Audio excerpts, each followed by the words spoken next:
বিসমিল্লাহির রহমানির রহিম। আমি আগেও অনেকবার বলেছি, আবার বলছি যে বাংলাদেশ আওয়ামী লীগ 2024 সালের 5ই আগস্টে যে ক্ষমতাচ্যুত হয়েছে, সেটি একমাত্র বাংলাদেশ আওয়ামী লীগের সাংগঠনিক দুর্বৃত্তার জন্য। আপনারা যে যাই বলেন, ডিপ স্টেট বলেন, যাই বলেন, আমার এই কথাগুলো আজকে সারা বাংলাদেশের আওয়ামী লীগের সকল নেতাকর্মী এবং বিশেষ করে তৃণমূলের কর্মীদের এবং আমি বঙ্গবন্ধু কন্যা শেখ হাসিনা প্রিয়নেত্রী, হয়তো আমরা রাজনীতির যোগ রাজপথে আন্দোলন সংগ্রামে থেকেও কোনোদিন আপনার সংস্পর্শে যেতে পারি নাই এবং আমাদের কথাগুলা আপনার গণভবনে আপনার দৃষ্টিগোচর করতে পারি নাই। আপনি হয়তো দেখেছেন যে কি একটা মাকড়সার জালের মতো আপনার চারপাশে এমন চাটুকাররা ছিল। এখন হয়তো আপনি বঙ্গবন্ধু কন্যা প্রিয়নেত্রী শেখ হাসিনা আপনি বুঝছেন যে যারা হাজার হাজার কোটি টাকা লুটপাট করেছে, কর্মীদেরকে বিভিন্নভাবে প্রলোভন দেখিয়ে তারা বিভিন্ন জায়গা থেকে তো অর্থ ইনকাম করেছে এবং কর্মীদেরকে তারা নিঃশেষ করে দিয়েছে, যে নিরীহ কর্মীদেরকে। সেই কারণে আমি আজকে আমার কথাগুলো যদি প্রিয়নেত্রী আপনার দৃষ্টিগোচর হয়, তাহলে আপনি সাংগঠনিক যে দুর্বলতা আমরা ছিল সেটা আপনি হয়তো বুঝতে পেরেছেন এতদিন, কিন্তু তবুও একটু আমি তা পর্যালোচনা করে আপনাকে জানানোর চেষ্টা করছি। বাংলাদেশ আওয়ামী লীগের, আমি সারা বাংলাদেশের, শুধু একটি জায়গার কথা বলছি না, সারা বাংলাদেশের আওয়ামী লীগের মহানগর, জেলা, থানা, উপজেলা, ইউনিয়ন, ওয়ার্ড, ইউনিট, কোনো জায়গায় কমিটি ছিল না। শতকরা যেই কমিটিগুলো হয়েছিল যুগ যেমন 20 বছর, 25 বছর, 28 বছর আগে কমিটিগুলো হয়েছিল, শুধু সভাপতি, সাধারণ সম্পাদক দুজনকে দিয়ে উন্নয়ন কমিটি করার জন্য তাদেরকে বলেছে। এমন অনেক আছে 28 বছরের উন্নয়ন কমিটি করে নাই। তো সেই কারণে আওয়ামী লীগের এতই দুর্বলতা হয়েছিল সাংগঠনিকভাবে। আওয়ামী লীগটা শুধু টিকে ছিল, আওয়ামী লীগের ভোটগুলো নৌকায় ভোট পেয়েছে শুধু বঙ্গবন্ধু কন্যা প্রিয়নেত্রী শেখ হাসিনা আপনার কারণে। বঙ্গবন্ধু একটি রাষ্ট্র দিয়ে গেছে, স্বাধীন রাষ্ট্র, এবং আপনি এত উন্নয়ন করেছেন যা সারা পৃথিবী তাক লেগে চেয়েছিল যে কীভাবে এত উন্নয়ন এত অল্প সময় করা যায়।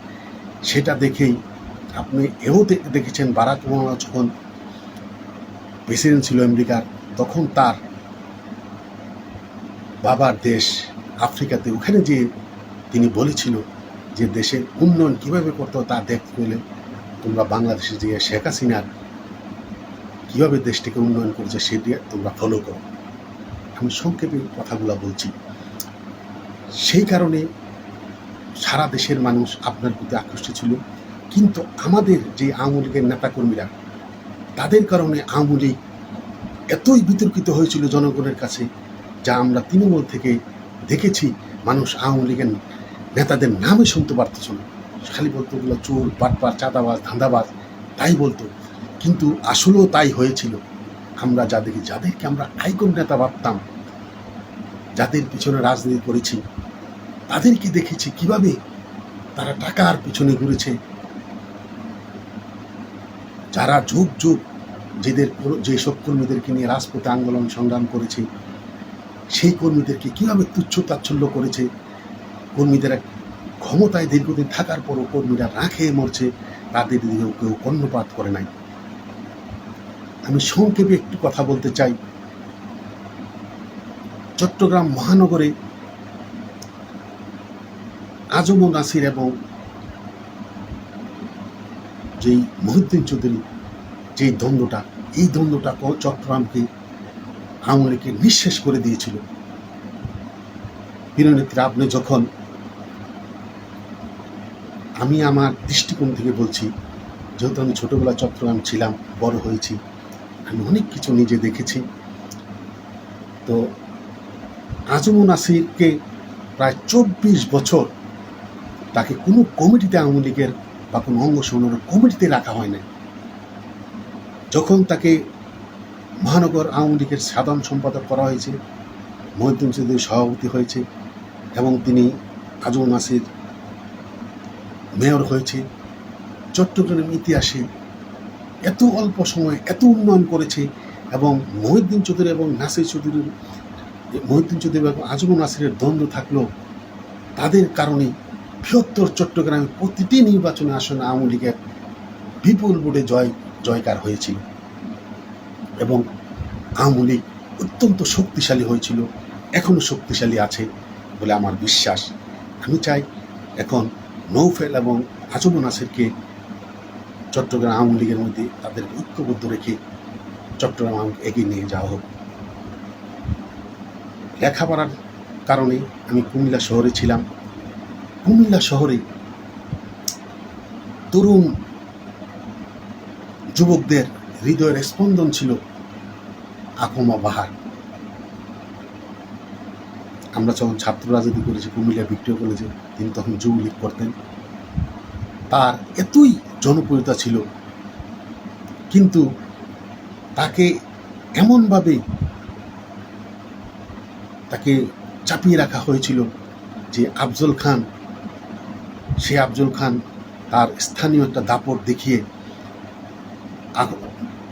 বাহারকে আওয়ামী লীগের কোনো কাছেই আসতে দেয় নাই, কোনো নেতৃত্বের আনে নাই। কিন্তু এই আফজল খান কিন্তু একজন মুক্তিযোদ্ধা, আওয়ামী লীগের বোনাফাইড কর্মী ছিলেন, কিন্তু তিনি কিন্তু এরশাদের সময় উপজেলা নির্বাচনে বিজয় হয়ে কিন্তু এরশাদের সাথে তার ভালো সম্পর্ক হয়েছিল। যাক, সেদিকে আমি বলছি না। কুমিল্লার 104 বছরের পৌরসভার ইতিহাসে সবচেয়ে কম বয়সে আকমা বাহার 2বার চেয়ারম্যান হয়েছিল। তাকে যদি 1991 সালে, আমার অভিজ্ঞতা থেকে বলছি, 1991 সালে এই তরুণ আকমা বাহারকে যদি নৌকার মনোনয়ন দেওয়া হয়তো সংসদ নির্বাচনে, তাহলে বারবার এই কর্নেল আকবর হোসেন বারবার বিএনপি থেকে বিজয়ী হতে পারত না। আমি দায়িত্ব নিয়ে বলছি। দীর্ঘ প্রায় সম্ভবত 27-28 বছর পর বাহারকে কোনো আওয়ামী লীগের কমিটিতে না রেখে তাকে রাজনীতি থেকে বিতাড়িত করার জন্য বহু চেষ্টা করা হয়েছে, কিন্তু 27-28 বছর পর তাকে যখন আওয়ামী লীগের সাধারণ সম্পাদক করা হয়েছে, কুমিল্লা মহানগরে সভাপতি করা হয়েছে, তখন কুমিল্লা 11টা 12টা আসনে আওয়ামী লীগ বিপুল বিজয় হয়েছে। এবং আমার দৃঢ় বিশ্বাস, যেই বিএনপির ঘাঁটি ছিল কুমিল্লা, সম্পূর্ণ কুমিল্লা জেলাতে, সেখানে আওয়ামী লীগের জয়গার ছিল এবং আওয়ামী লীগের দুর্গ হয়েছিল বৃহত্তর কুমিল্লাতে। ঢাকা মহানগরে মায়াবাই হানিফ ভাইয়ের দ্বন্দ্ব ছিল, কিন্তু দ্বন্দ্ব থাকলেও তখন মহানগর খুব উজ্জীবিত ছিল নেতাকর্মীরা সকল আন্দোলন সংগ্রামে। কিন্তু পরবর্তীতে এই মহানগরের সভাপতি সাধারণ সম্পাদকদের যেই দুমুখী আচরণ, তাদের যে গ্রুপিং, সেটা এখন পর্যন্ত এটা আওয়ামী লীগকে নিঃশেষ করে দিয়েছে। আমি একটি কথা বলতে চাই, মির্জা আজম, আমি যে নির্বাচনী আসনে আছি ঢাকা 5-এ, সম্ভবত 27-28 বছর কাজী মনুল ইসলাম মনুকে সভাপতি এবং হারুন রশিদ মুন্নাকে সাধারণ সম্পাদক করা হয়েছিল যাত্রাবাড়ি থানাতে, বৃহত্তর ডেমরা থানাতে। 27-28 বছর তাদের পূর্ণাঙ্গ কমিটি হয়নি। এই দুজন বিগত সংসদ নির্বাচনে হাবিবুর রহমান স্যার সম্ভবত 2018 সালের নির্বাচনে মির্জা আজম ভাই একটি জনসভায়, নির্বাচনী সভায় যাত্রাবাড়িতে বলেছিল যে বৃহত্তর ডেমরা থানা আওয়ামী লীগটা, যাত্রাবাড়ি এবং ডেমরা থানা আওয়ামী লীগটা একমাত্র আল্লাহ এটা চালিয়ে রেখেছে, মানে পৃথিবীর কোনো শক্তি নেই এটা চালিয়ে রাখার। কারণ থানা, ওয়ার্ডে, ইউনিয়নে মিলিয়ে 32 জন সভাপতি, সাধারণ সম্পাদক, এই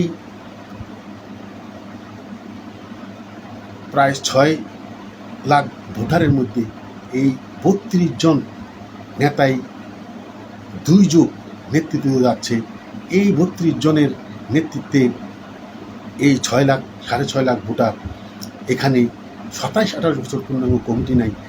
এরা এই 28 জন 32 জনে কীভাবে এই ঢাকা পাসকে চালিয়ে রেখেছে, এটা হয়তো আল্লাহর রহমত ছিল, না হলেও পৃথিবীর কোনো শক্তি নাই যে এই 28 জন 32 জনে এই ডেমরা বৃহত্তর ডেমরা থানা, যাত্রাবাড়ি এবং ডেমরা থানাকে সংগঠিত করে রাখতে পারে।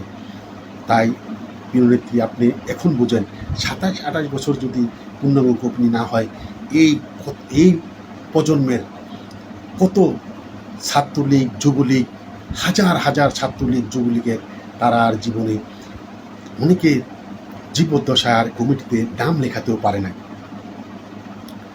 তাই আমি খালি এই কয়েকটি জায়গার কথাই বলছি। এভাবে সারা বাংলাদেশে চিন্তা করেন, এই বিগত দিনে আওয়ামী লীগ ক্ষমতা থাকা অবস্থায় প্রিয় নেত্রী, আপনি সারা বাংলাদেশ নিয়ে এবং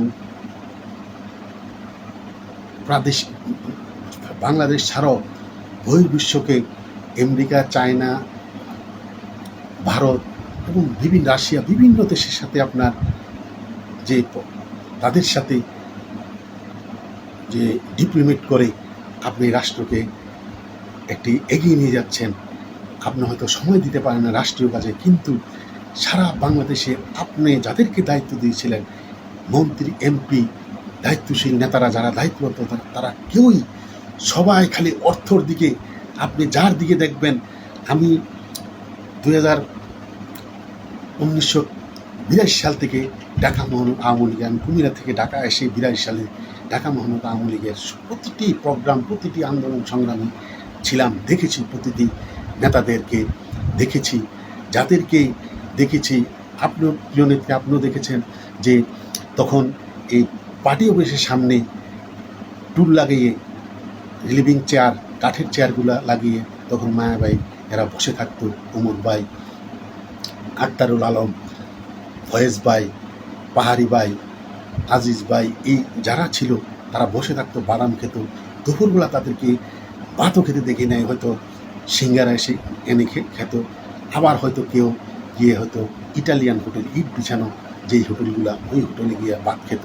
তাদেরকে বিগত দিনে দেখেছি শত শত কোটি টাকার মালিক তারা, বাজারও গাড়ি ছাড়া চলে না।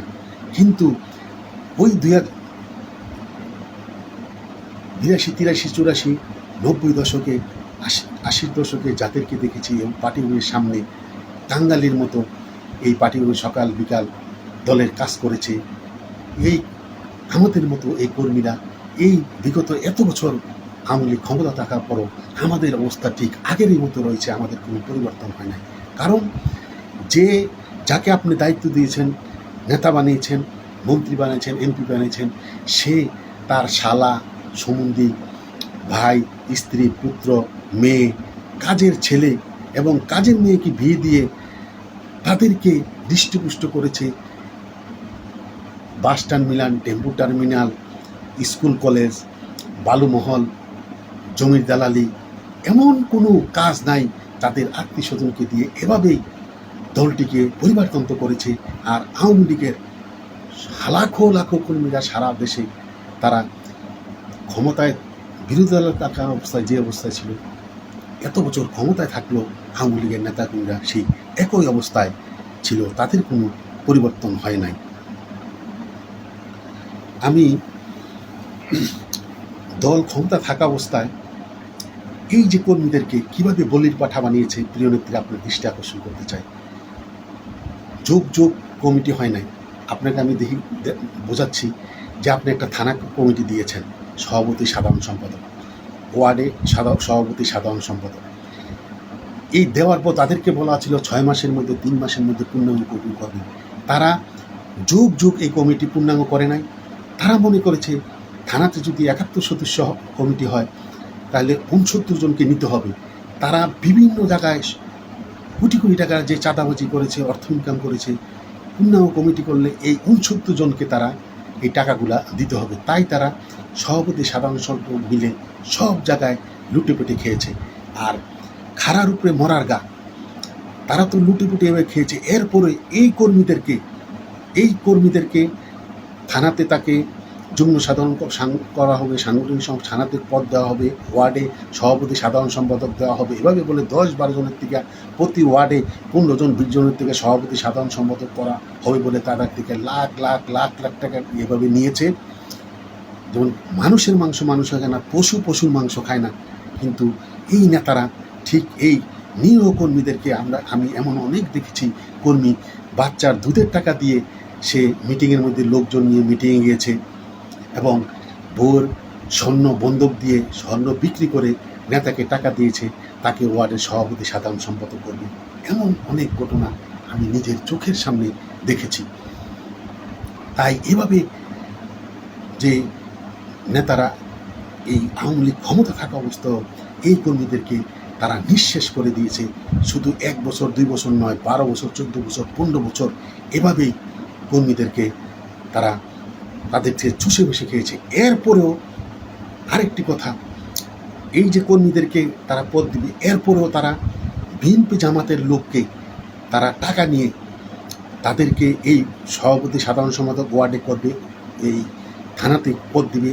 তখন হয়তো কেউ চুরি 20 বছর আগে ডাকাতি মামলায়, চুরি মামলায়, ছিনতাই মামলায়, মাদক মামলায় জেলে ছিল, তখন নেতা ওই বিএনপি বা জামাতের বা ওই মাদক ব্যবসায়ীকে এই কমিটিতে পদ দিবে বলে তার থেকে টাকা নিয়ে তখন প্রচার করতো, আমি 20 বছর আগে যখন জেলে ছিলাম এই সেই আমার সাথে আওয়ামী লীগে মিছিল করতে গিয়ে জেলে ছিল। আসলে কিন্তু সে আওয়ামী লীগে কোনো দিন করে নাই, সে মাদক ব্যবসা করে, সে ডাকাতি করে সে জেলে গিয়েছিল, তাকে সার্টিফিকেট দিয়েছে যে সে আওয়ামী লীগের কর্মী, তাকে ওয়ার্ডের সভাপতি বা সাধারণ সম্পাদক করা হোক। এভাবেই আওয়ামী লীগটাকে নিঃশেষ করে দিয়েছে। তাই বঙ্গবন্ধু কন্যা প্রিয় নেত্রী, আপনার দৃষ্টি আকর্ষণ করছি, আপনি যদি আমার কথাগুলো শোনেন, আমি যারা এই কমিটিগুলো এখন দিচ্ছে, সারা বাংলাদেশের কমিটিগুলো না দেওয়া পর্যন্ত আপনি আসবেন না, এটা আমি জানি। কেন কমিটি না হলে আওয়ামী লীগের এই সারা বাংলা একটা গাছের যেমন শিকড়, আওয়ামী লীগেরও একটা সারা বাংলাদেশের কমিটিগুলোও তার শিকড়, এটাই ভিত। এই কমিটিগুলো না পর্যন্ত আসবেন না। কিন্তু যেভাবে কমিটিগুলো হচ্ছে, আমি অনুরোধ করব 2024 সালের 5ই আগস্ট পর যারা আওয়ামী লীগের জন্য কাজ করছে তাদেরকে এই কমিটিগুলো মূল্যায়ন করে আগামী দিনে দলকে এগিয়ে নিয়ে যান। কথা বলে আমার কথা এখানে শেষ করছি। জয় বাংলা, জয় বঙ্গবন্ধু, জয় হোক বাংলা মেহনতি মানুষের।